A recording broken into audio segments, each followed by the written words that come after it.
Just a word of caution before we begin. This episode describes instances of sexual abuse that may not be appropriate for some listeners. And I've told my story a lot of times. Good for kids to hear, too. They really need to hear these things. This is Larry Antonsen, a lifelong Catholic who grew up in St. Margaret's Parish in Chicago. Larry is a grandfather with kind eyes and a thoughtful smile. Larry invited me to his home to have a conversation about his experiences growing up in the Catholic Church. I went to St. Rita High School. I went to St. Margaret's Grammar School for kindergarten all the way through 8th grade. Played football, and I played Little League. And when I graduated from 8th grade, I went to St. Rita High School. I played football in grammar school, and then I think like 3/4 of our football team went to St. Rita at the time. So all my friends were going there, and so that's one of the deciding factors why I went there too. But I played football there for 2 years, and then a lot of things happened. I was a sophomore in high school, and there were a group of priests that would take us. They were Augustinian priests. They had a place in Milwaukee, right on a lake, and they took groups of us up there. And I'm guessing their ulterior motive was they wanted to push the priesthood. But we would swim and play and goof around, and we had a lot of fun. And this one particular time, I went alone with them. We went up there, had a good time, and then we got a motel room that night. There was a lot of alcohol involved, which I thought was pretty nice. I was 15 years old. I'm here sitting drinking with this priest, and I thought he was really a good guy. He was funny. He was kind of down to earth. It was easy to talk to. But in the middle of the night, he reached his hand in my shorts, and he actually masturbated me. When he touched me, I froze. Totally froze. I couldn't move. I honestly couldn't move. I couldn't do anything. And then he took my hand and put it on him, and he was naked. And I panicked. I just got terrified. And I actually got up, got dressed, and ran out. And I walked around. I don't know how long. It might have been 15 minutes. It might have been 2 hours. I don't know. I don't remember. But I remember thinking, I'm in Milwaukee. I have no way to get home. There were no cell phones. I couldn't call anybody. I don't know who I would have called anyway. So I finally went back in, and he was passed out, I believe, at the time. And I just sat in a chair, slept in the chair all night. And I drove home the next day. I had a permit. I didn't have my license yet, but I had a permit because he wasn't in shape enough to drive. So I drove home, and I had driven a lot before that. But I had never driven on the N9 Expressway. And when I got to the hill, like at 22nd Street, I got scared. I was really scared. And every time now that I drive over it, I have flashbacks.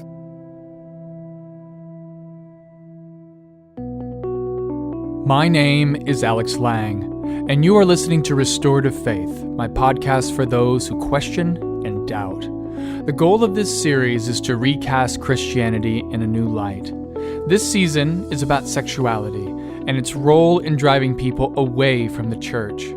In the last episode, we discussed how the church needs a new sexual ethic if it is going to remain relevant in the 21st century. But in order to create this new sexual ethic, we need to address the elephant in the room. For centuries, church leaders and officials have been complicit in creating toxic environments within Christian communities where sexual abuse is allowed to transpire. Oftentimes, clergy are at the center of these abuses and their cover-up. In this episode, we are going to examine why sexual abuse is so prevalent among pastors. This means we're going to take a deep dive into the psychology and theology that fosters the decisions that allow for these abuses to occur. But most importantly, we're going to explore what happens to the victims of clergy sexual abuse, how the devastating consequences that result from these violations are often as hidden as the abuse itself. And to explore this further, I want to return to Larry's story. Made it home, and I don't know how the brain works, but I completely blocked it out of my mind. Completely. I had this guy in class again, and I saw him, for the next 2.5 years of high school. He was my religion teacher, and he was also a counselor. I saw him after high school. I invited him to parties and things, and never once did that memory come back. I started drinking a lot. My relationship with my parents went straight downhill. I would swear at him, I would yell at him, I'd fight, scream. I said a lot of things that I'm not proud of. And I just had a horrible relationship with my mom and dad after that. And I started drinking really heavily. I believe I was an alcoholic by the time I was a senior in high school. And my grades went down. I had A's and B's by first year and a half, and then C's, D's, but I graduated. I didn't know if I wanted to go to college or not, but I went and just drank. I flunked out after a year and a half. And when I flunked out, I went and pushed my draft number up because I knew I was going to get drafted anyway, because everybody was getting drafted at that time. And I actually got drafted into the Marine Corps. And I went to boot camp in California, in San Diego. The most terrifying night of my life was the first day there. These drill instructors were crazy. But one of the good things was I was in really, really good physical shape. So I had no problem with any of the physical stuff. I was probably the top one or two in my platoon as far as all the physical activities. When I got drafted, went through boot camp and everything, I thought this is going to straighten me out, as far as the drinking and stuff. And they took all kinds of tests in boot camp too, and I got a general job was communication. I was a teletype operator, which most people don't even know what that is anymore. And then instead of going to Vietnam, I got sent to Camp Lejeune in North Carolina. Camp Lejeune at that time too was not real big on discipline, because I want to say 50 or 60% of the guys who were there were guys that had just come back from Vietnam who were just waiting to get out. So we partied every day. Drank almost every day too. So all the alcohol started coming right back. In fact, the day that I was discharged, I had a car. The first thing I did was stop at a liquor store and bought 2 bottles of wine to drink on the way home. So I just started drinking literally every day again. During his time in the military, Larry maintained a relationship with his girlfriend, who he had met during his first week at college. Larry joked that she won the award in her dorm for the highest phone bill because she spent so much time talking with Larry while he was in the military. After being discharged, she and Larry got married. Larry worked at a variety of different jobs, but ended up working as a janitor, while his wife worked as a teacher. So we moved in with her mom and dad for a while, and then we got another apartment, and I was still drinking a lot. And I had bottles hidden everywhere, and she actually found a couple one time, and we just had a huge fight. And then her dad actually came over and talked to me about my drinking. So I went to AA, never quit drinking. I used to hide bottles in the bushes outside of the meetings and stuff. That's so stupid, You talk about miracles. One day I just woke up and didn't drink. I stayed sober for about 5 years maybe. And in the meantime, we had been told by a doctor that we could never have kids. So one of the girls she worked with out in Glenwood, her father was a doctor. She asked us if we would ever consider adoption. And we thought about it for about 5 minutes and said yes. We adopted our first son. He was 7 days old. We picked him up right from the hospital. When you adopted at that time, you had to go for a VD test, and they took blood. One of the nurses came up and said, "You're pregnant." So we had 2 babies. We had our adopted son and then our natural-born son 8 months later. And, life was really, really good. 5 years later, we got a call from our pediatrician. I've been trying to get a hold of you. There's a baby that's going to be adopted, and would you be interested? And we said yes. So we got our daughter. But at her christening, we had a champagne toast, and I drank a champagne toast, and it just started the whole ball rolling again. I just started drinking again. I never missed a day of work. No, after I got promoted, I got from janitor to school, fireman to engineer, but I was drinking a lot. My wife still doesn't understand how she didn't know. I was really good at hiding, I guess. So one day she found some bottles again, and we had just a huge blowout. And then she had a family meeting. My 2 sons were in high school. My daughter was in 6th or 7th grade, I think, at the time. My wife told the kids what had happened, and my oldest son looked right at me and said, "Dad, I love you, but there's nothing I can do for you. I have my own life to live." I didn't let him know, but I got really angry. I thought that was a kind of a lousy thing to say, but when I thought about it, it was the actually honest to God truth. And there was nothing he could do. And I started going to AA, and I found a fantastic meeting, and I got a really good sponsor. I still talk to him every year on my anniversary. I haven't had a drink since, so it's been 25 years. It's important to realize that through all of this time, joining the Marines, getting married, and raising his children, Larry had no active memories of being sexually abused as a teenager. As we talked about in episode 2, Larry had repressed the memories of the event to such a degree that he lived for decades without ever recognizing how the psychological scars of that one night changed the trajectory of his entire life. Larry had never made the connection that alcohol was a means of self-medicating the psychological trauma that followed him in the aftermath of his sexual assault. And I wondered why that was the case. What happens to a person like Larry when they endure sexual abuse? How does the abuse change them? For more on this, I spoke with Dr. Melissa Perrin. You may remember Dr. Perrin from episode 2 when we were talking about the psychology of repression. Dr. Perrin is a Title IV intake officer for the Episcopal Diocese of Chicago.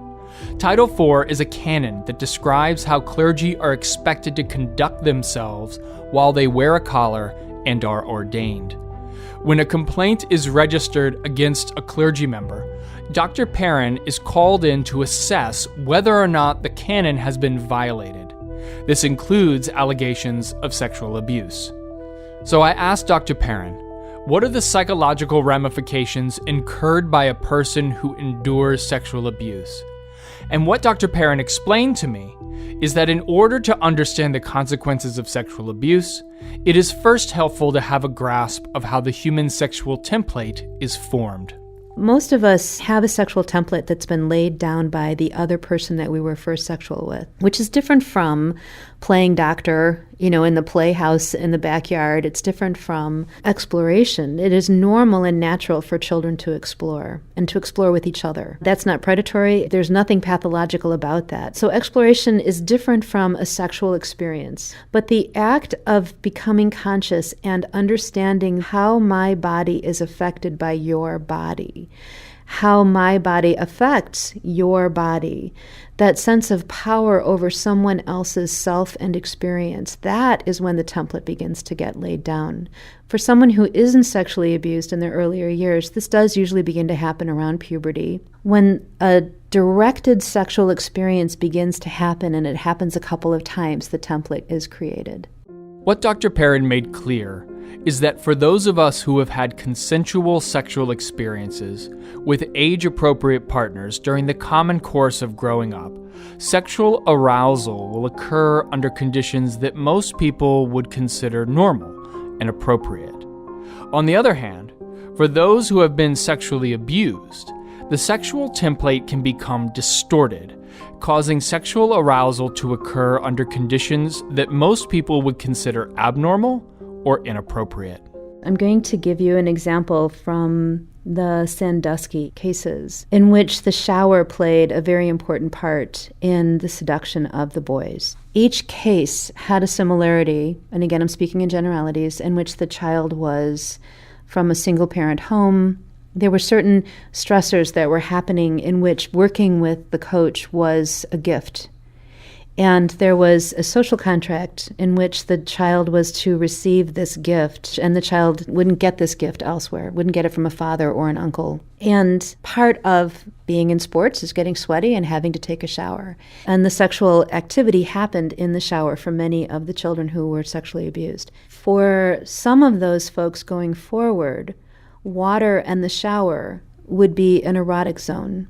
So I'll have people who will come and talk to me about being in steam rooms, for example, or struggling with taking a shower in the gym because either they become so sexually aroused or begin to look at the people who are in the shower area with them as potential sex partners or as potential predators that they'll simply pack their bag and go. They won't shower in the gym because that's an unsafe place. And it's an unsafe place either because they are afraid that they might be approached, or it's an unsafe place because they know that they want to approach people or be approached, and everybody else isn't going to experience the shower that way.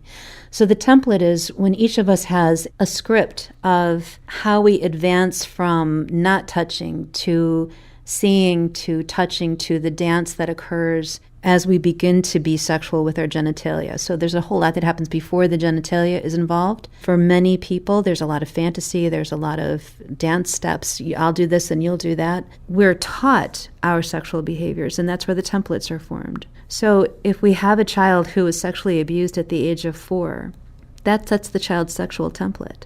As the child matures into adolescence and adulthood, the child will either eschew, run away from, avoid that template, will be repulsed by anything close to that, or they will find themselves mimicking it or recreating it. And in my field, we refer to that as trauma mastery, in which the individual consistently places themselves in the same type of situation with the same type of person and the same type of behaviors, the same outcomes. And the psychological issue is, can I be in that same situation and have a different outcome? And here we come to a major crux when dealing with the cycle of abuse.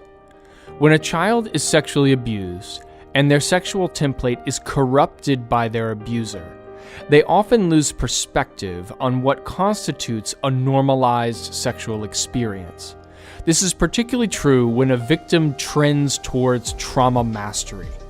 Since the victim is likely to be sexually aroused by the circumstances or possibly the environment in which they were abused, when the child grows into adulthood, they will attempt to recreate those specific circumstances and environments for themselves. This is where the victim of sexual abuse can become the perpetrator of sexual abuse. Most of us adults know not to be sexual with children. We don't have to be told. The common understanding that children or people under a certain age limit or intellectual understanding should not be perceived by us as a sexual object. And most of us don't have any trouble with that at all. In fact, it's a shock to hear that that boundary needs to be set and acted on. To other people, a very small percentage of people, that is new information. So, for example, I worked with an individual who was referred to me through the legal system. This was that last stop before they were going to be on the sex offender list and go into prison. And he could not understand why they wanted him to see a therapist. And he said, I know that my kink is not acceptable to many people, but it's just kink. I don't know what the big deal is. And we started talking about sexual abuse and how old someone was when they could give consent. And he said 11 is too young, but when somebody's 12 years old, they're sexual beings, they're really flirtatious, they definitely know what they want. But if they're younger than 12, they don't know what they want. And I said, how old were you when you were sexually abused? And he said, I was never sexually abused. And okay. So how old were you with your first sexual experience? Well, I was 10 and a half, which was too young. I didn't really know what I wanted, but at the time I was 12, I definitely knew what I wanted. Now, what he didn't know that he just said to me was, I was sexually abused when I was 10 and a half, and I was sexually abused from the time I was 10 and a half until I was 15 by this one person. And what he doesn't know that he also told me was he was groomed for sexual behavior and boundary incursions by the same individual from the time he was 5 years old. So there was a long period of grooming, 5.5 years of grooming behavior, no boundary incursions, no boundary violations. But by the time the physicality of the boundary violation began to occur, they were acceptable. And they were not assaultive because he was accepting them. He did not have to be forced. And the individual groomed him until he was the age and body type that the individual had a fetish for. And so his experience of being sexually abused was he wasn't sexually abused. It didn't hurt him. He didn't mind. He liked the individual who was sexual with him. Now, what he could own, what he could see, what he had some insight into was, I was too young at 10 and a half. And a year and a half of sexual behavior with this individual certainly taught this man what turned him on, what his template was. That template was co-created by him and his abuser from the time he was 5, but more co-creatively from the time he was 10 and a half until he was 12. And by the time he was 12, he was absolutely on top of what he needed, how he felt, what he sought, those behaviors. So because he didn't classify himself as being sexually abused, he and his abuser got along quite well. He did not view his behavior as sexually abusive. For him, the definition of being sexually abused was one had to be assaulted, one had to be harmed, blood had to be involved. And the refusal to participate had to be part of being abused. Where from my side of the office in my chair, it was very clear that he had been sexually abused, but whose definition was the right one? And that was his struggle throughout treatment was, what if I don't accept that definition? This brings us back to the situation with Larry Antonsen. The sexual abuse that Larry endured did not just happen out of the blue. Like Melissa's client, he was groomed by his abuser over a period of time. So I asked Larry to describe how the grooming process took place. Well, he was a priest, but he also was a normal guy. I mean, I knew a lot of priests that were not normal guys. He was a normal guy. I mean, I liked him a lot. I really did. I had a real inferiority complex, mostly all the way through grammar school and even going into high school, because I was really small and really skinny. And it really bothered me a lot. And I think that's one of the things that he probably saw in me, and maybe that's one of the things that attracted him to me too. They look for vulnerable people, and I was at the time. So my parents also got to know him, and they really liked him too. And they thought he was good for me because he tried to build me up. Like I said, he came to dinner at our house a few times, enough that he built up a relationship with my parents too. The grooming isn't just for the victim a lot of times, it's for the whole family. And they trusted him, and they thought it was great that I was able to do things and go away and talk to him. And even if he was just pushing the priesthood, my parents thought that would be great too, have a priest in the family. Everybody thought that was something really special. I really trusted him. So we had a really pretty good relationship. And in it, over probably a year and a half, he just built up and built up and built up. So that was really basically all the grooming. But unlike Dr. Perrin's patient, Larry did not go down the road of trauma mastery. He never recreated the abuse that happened to him. But as he described earlier, this one incident of sexual abuse at the age of 15 wreaked havoc on his life for decades. The abuse was always just under the surface, following him in every aspect of his life.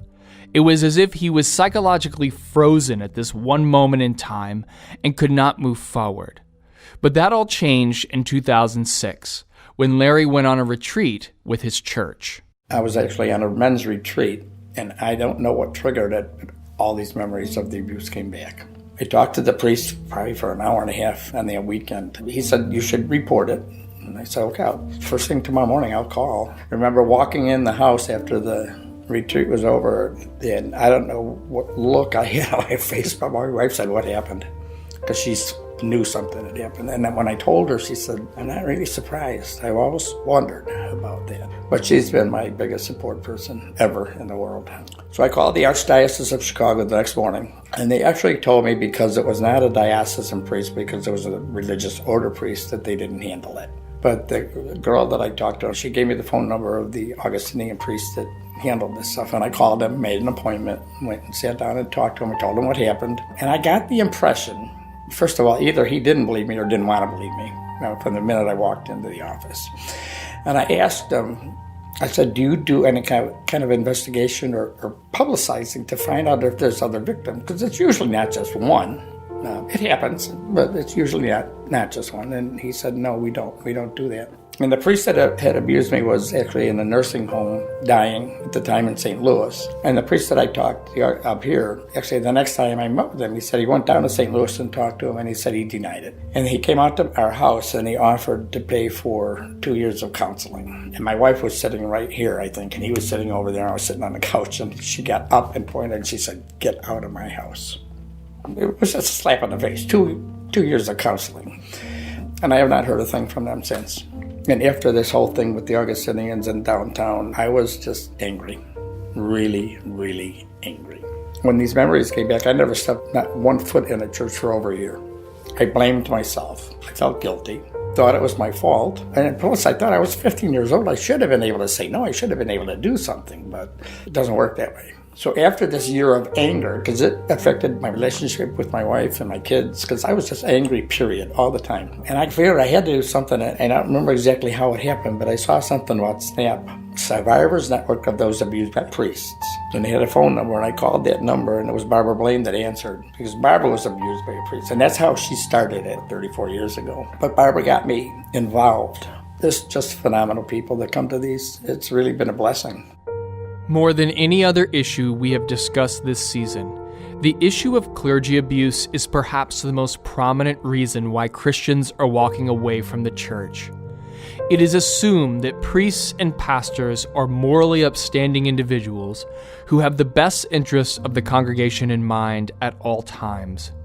Because of this, the church is often perceived as a sanctuary, a safe haven away from the rest of the world. Everyone is welcome, and everyone trusts that they will be loved and cared for while inside the walls of the church. This is why when that trust is broken by the very person who is responsible for maintaining the safety and well-being of the community, there is no turning back. When you can't be safe in the one place you are supposed to be safe, then the entire institution loses credibility. Although clergy sexual abuse takes place within every Christian denomination, the largest and most visible is the clergy abuse that occurs within the Roman Catholic Church. In the United States alone, there have been thousands of priests accused of sexual misconduct. The reason that is often cited for such rampant abuse in the Roman Catholic Church is the requirement of celibacy, which is when a person abstains from marriage and sexual relationships. The connection between celibacy and sexual abuse is something I want to take some time to explore, because like many things in religion, it is not simply a black and white issue. It is nuanced, because celibacy does not always result in sexual abuse. So in an effort to learn more about the choice of celibacy among Roman Catholic clergy, I spoke with Reverend Mark Francis, the president of Catholic Theological Union in Chicago. Reverend Francis has been a member of the Clerics of St. Viator, otherwise known as the Viatorians, since 1976. I think it's important to define two words, I think, that are going to come into our conversation. And one word is celibacy, which essentially means to remain unmarried, and chastity, which is a virtue and is considered to be more or less the successful integration of the gift of sexuality within the person. Chastity is not the same as celibacy. Married people are called to chastity. And chastity is essentially, it's the right use of the gift of sexuality, because sexuality doesn't necessarily mean genital expression. One's sexuality is more than just that. And so when you talk about chastity, you're talking about someone who has a well-integrated psychosexual outlook toward the world, which is aware of this wonderful gift that God has given us in terms of sexuality, but does not misuse the gift to dominate, to pervert the gift in a bad way. But chastity always helps people to put in perspective their own sexual nature in a way that is life-giving and helpful and never domineering or demeans other people. The difference between celibacy and chastity is actually critical in all of this. When Reverend Francis joined the Viatorians, he did not take a vow of celibacy. He never vowed not to get married. Instead, he took a vow of perfect chastity, where he dedicated himself to the church. Now, it's important to understand that perfect chastity implies that he will be celibate because his life is now fully enmeshed with the church. But chastity is not the only vow that he has taken. We take the three vows, poverty, chastity, and obedience. See, we have a tendency to look at all these things as negative. Poverty means you're poor. No, poverty is to say that there are more important things in life than material possessions, and that life does not revolve around obtaining more and more, but in sharing what we have. Chastity, it's the same thing. It doesn't mean you just don't have sex with anybody. Chastity is a way in which that we pledge that our love is available to everyone and not just to one particular person. And obedience is not just obeying someone who's telling you what to do. Obedience is being open to the Spirit of God and discerning what God's will is in your life. And so these three vows, when they're practiced well, are supposed to be nurturing and life-giving and not simply negatives. Before taking perpetual vows, you take temporary vows. And so at the age of 25, I took temporary vows of poverty, chastity, and obedience. Those were for 3 years.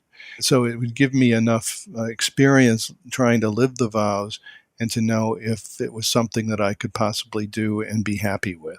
You also, when you're young, you have a lot of youthful enthusiasm. For the most part, for those 3 years, it was not a difficult life that I was leading. I think that the issue of following the vows over the long haul is the greatest challenge, because you see and experience and come into contact with all kinds of people. And you also see the kind of the life journeys they've taken. You say, oh, I could have taken that other path that's now I'm really seeing clearly in front of me. And that's even more of a challenge than when you first took the vows and you didn't know as much as you thought you did. This is where I became curious as to the history of these vows. Where did they come from? Why did they become part of the Catholic faith?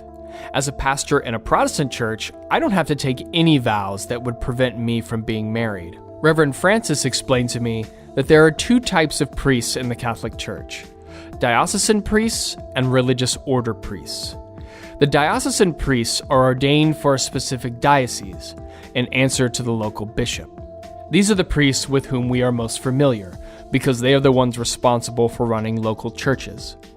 Whereas religious priests belong to specific orders within the Catholic Church, like the Jesuits, the Viatorians, the Augustinians, etc. They are not subject to a bishop, but rather to the superiors who oversee their order.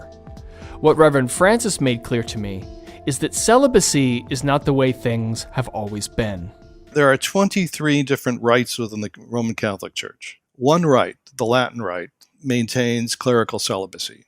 The other 20-some rites do not. The imposition of celibacy came in the 10th century alongside another movement in the West, which was the investiture controversy. And that was over the independence of the church vis-a-vis the secular power. And the issue of the church maintaining a separate power structure over and against the secular powers, it made a lot of sense to limit priests marrying because that gave the secular power a means of entering into the lives of priests, because obviously if you've got a family and a wife, there are civil laws that have to come into play there, and they would be subject to those. I think that there's both economic and political reasons for this development that made celibacy mandatory in the West.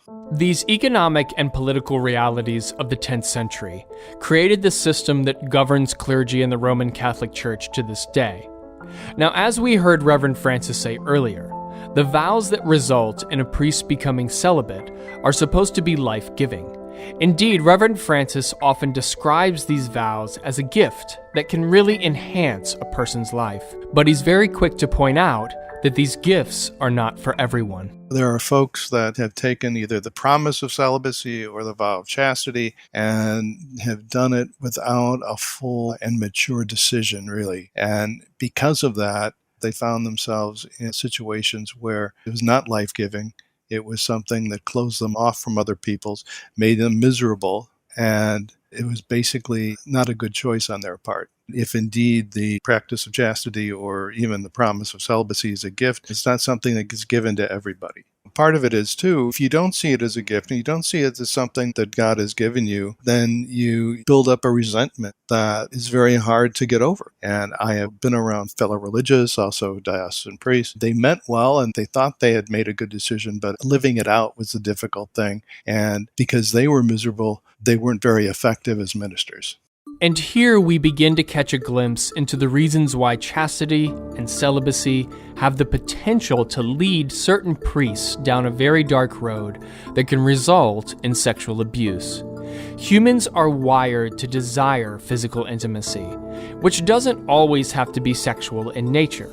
Holding, hugging, cuddling, kissing, these are things that make us feel connected and whole.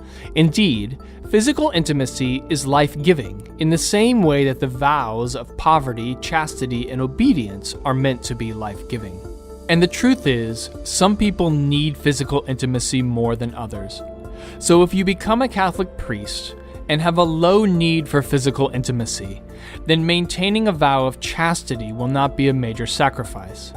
However, if you happen to be a person with a high need for physical intimacy, sacrificing that desire is going to be challenging. But as Dr. Perrin pointed out to me, the idea that celibacy leads to sexual abuse is far too simplistic.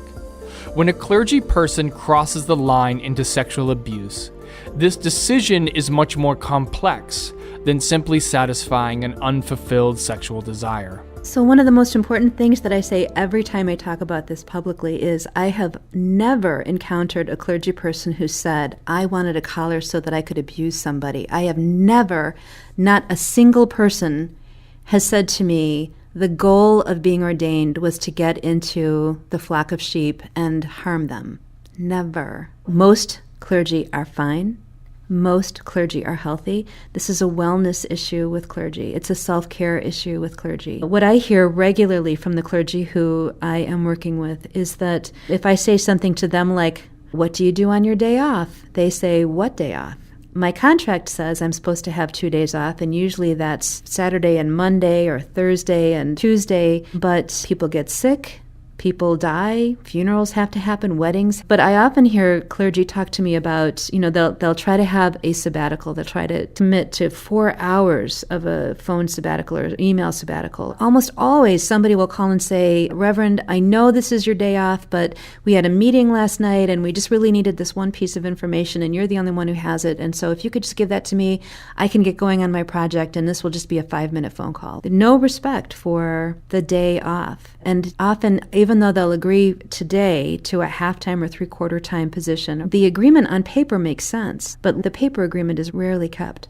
So burnout is immense, and religious institutions are volunteer associations. And leadership in the parish might say, this is what we want to do in the next calendar year, in the next 12 months. But somehow it becomes the clergy person's responsibility, and that when all the volunteers don't show up and do it, it's better to just double down and get it done. And so that's where we get burnout, and that's where we get trouble. Now, add on to that the layer of loneliness. When one is ordained to a role and almost never is able to reclaim their personhood. You can take off your collar, you can be out in town, you can be in the grocery store, you can be at home, and if someone needs something and you fulfill the role of someone who provides a need, you are always on duty. Most of us human beings who are in roles are lonely people, and the only way people know how to engage with us is through our role.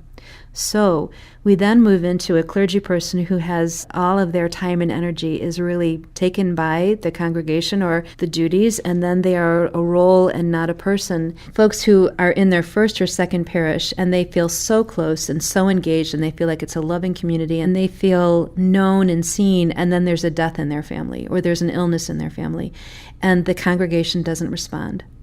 It's eye-opening.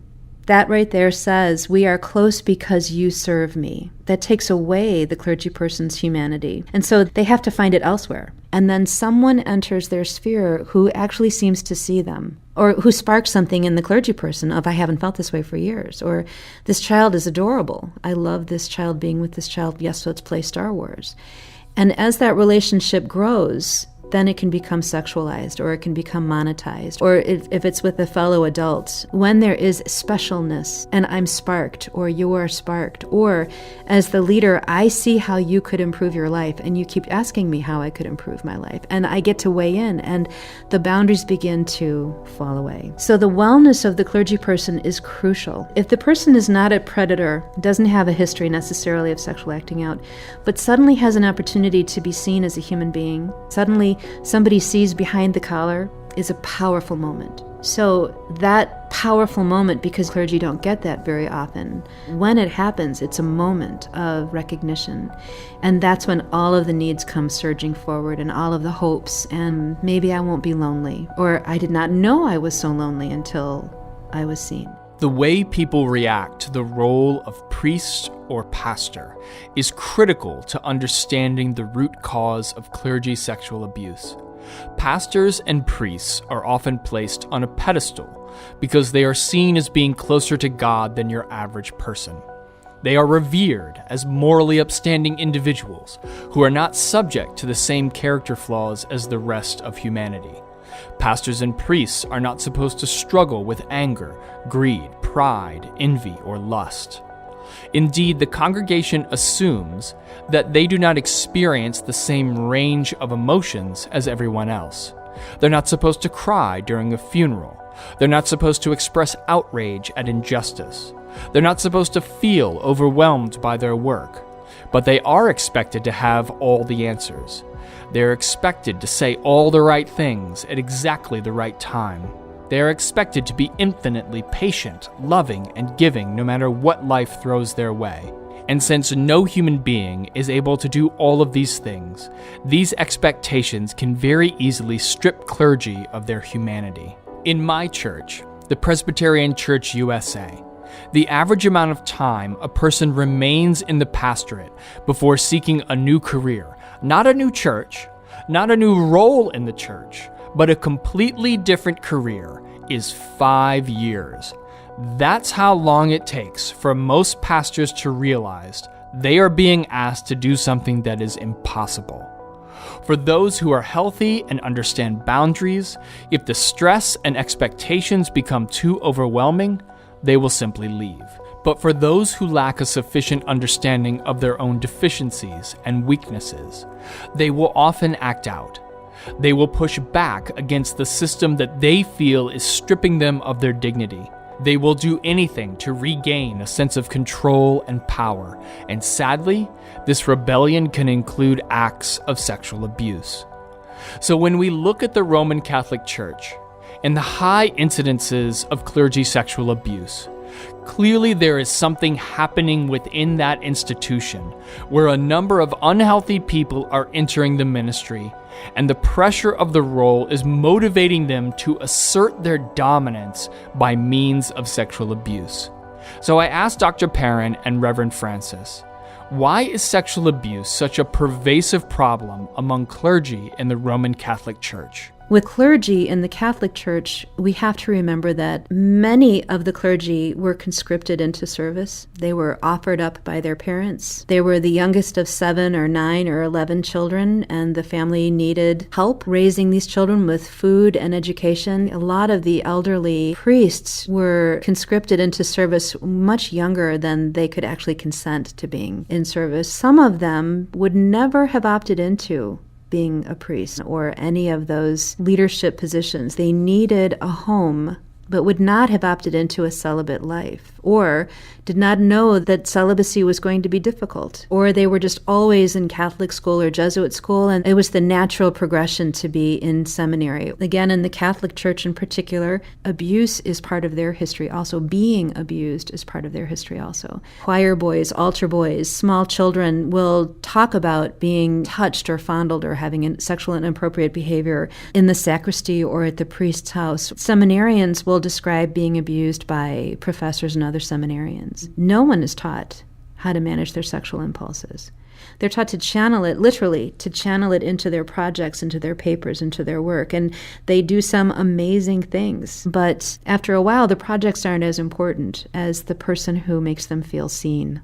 The thing that's helped me most understand this whole phenomenon is a study that was done by John Jay College, commissioned by the bishops, and it studied sexual abuse by clergy from the 1950s up until 2010. What's very interesting about it, 90% of the cases that have arisen happened before 1990. The vast bulk of this problem seemed to be at a time in the 50s and 60s when people were being ordained, where there were not sufficient safeguards in terms of who was being ordained, and also the change in society. In the 60s, society became much more open in terms of sexuality, and that the combination of the two, lack of oversight of candidates for priesthood, and then also the opening up of society, caused a perfect storm of people who were not adept for ministry, who were not psychosociologically well-developed in terms of their own sense of who they are and their self,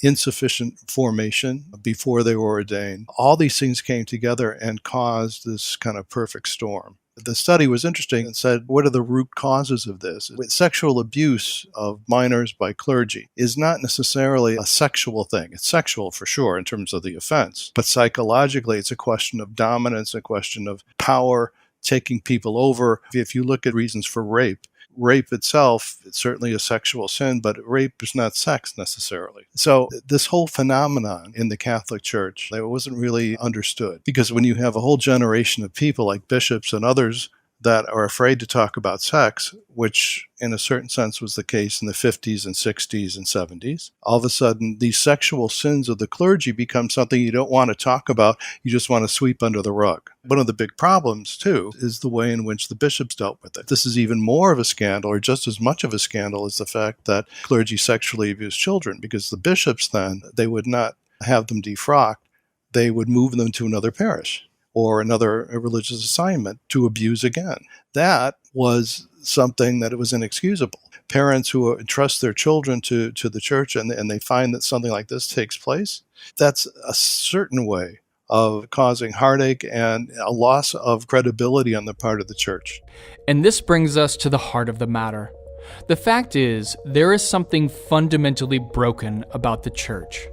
The sexual abuse that Larry Antonsen and countless others have suffered at the hands of clergy is a symptom of that brokenness, and it will continue to occur if we do not fix the problem. And the problem itself is remarkably simple. We are setting our clergy up to fail. The expectations placed on their shoulders are far too high, and many are being crushed under the weight of that burden. We are expecting our clergy to be superhuman, when in reality, they are no different from anyone else. So what is the solution to this problem? Again, the answer is simple. We have to reset our understanding of what we expect from clergy. Accomplishing this is the hard part, because a church is only as healthy as the people who occupy the pews. And let's be honest, being overworked is not just a phenomena in the church, it's a cultural phenomena. It doesn't matter the occupation, everyone is being stretched beyond their limits. So it's no wonder that congregants are placing such lofty expectations on their pastors. They're asking the same things of their pastors that are being asked of them. This means we have to break the cycle of burnout found in all sectors of our society, and the church is a perfect place for this to start. For example, in Dr. Perrin's work with the Episcopal Diocese of Chicago, she interfaces closely with the bishop's staff, assessing how churches treat their clergy, and at the same time training clergy to constantly monitor and be accountable for their own well-being. When churches and clergy follow her wellness recommendations by actually taking days off, rotating pastoral care hours, and limiting the number of sermons preached per quarter, those churches have fewer instances of clergy acting out and fewer instances of parishioners acting out. Now imagine if this was the expectation for all clergy in all churches. All of a sudden, the church is no longer burning clergy out, but rather the church becomes an example of what a healthy work-life balance should look like.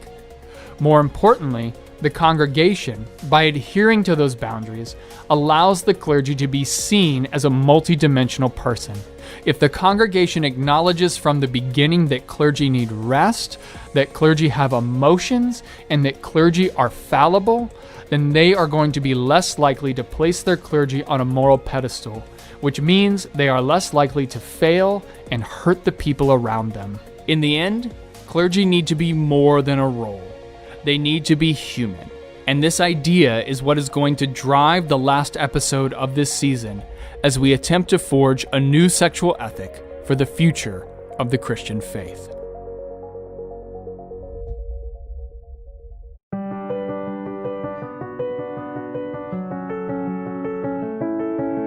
I want to extend my sincere appreciation to Larry Antonsen for sharing his story. Stay tuned to the end to hear more about how victims of clergy sexual abuse can heal from their trauma. I also want to thank Reverend Mark Francis for his insights into living a life of chastity and his perspective concerning the clergy abuse scandal in the Roman Catholic Church. He took an extraordinarily challenging topic and brought it down to earth, making it very accessible. Finally, I want to thank Dr. Melissa Perrin, who has so graciously offered her wisdom from her work as a psychologist, counseling victims and perpetrators of sexual abuse. She will be back again in the final episode of Season 2 to help us make sense of what Christian sexuality should look like in the 21st century. Restorative Faith is a collaboration between myself, Rebecca Anderson, and Laura Savage. The music in this episode was written by DP Music, Iconics Music, TuneLight, Brian Holmes, Eric McNerney, Michael Musco, and Roman Cano. For more on this and other episodes, please visit us at restorativefaith.org.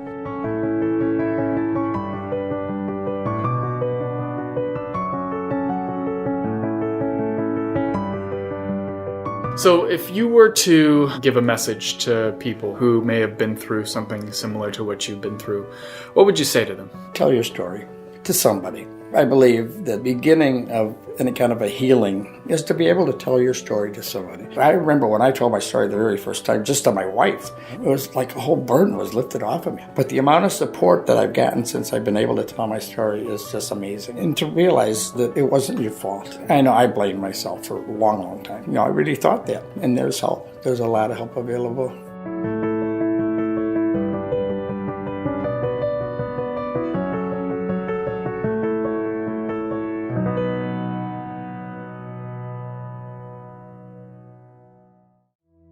Next time on Restorative Faith. You hear a lot of negatives about the sex industry, and I don't think some of the positives are talked about as much. It was interesting how many men I would end up getting in conversations with about finding the meaning of life. I was the first person in America and in the world to start shooting live porn and taking that same porn that I shot live and it was streamed and editing it and re-releasing it on the internet. So I was able to monetize my content in multiple ways. And I've always done that and looked for creative ways on how to monetize one piece of content as many ways as possible. The point of anything online is money. Every click has a dollar amount connected to it. And so any business that's going to put anything up online wants us to continue to click down a specific branch. So one of the most powerful things I can teach people is that we are being behaviorally modified by our computers all the time. But for most people, there's an angst, and it's an angst with their lives, really.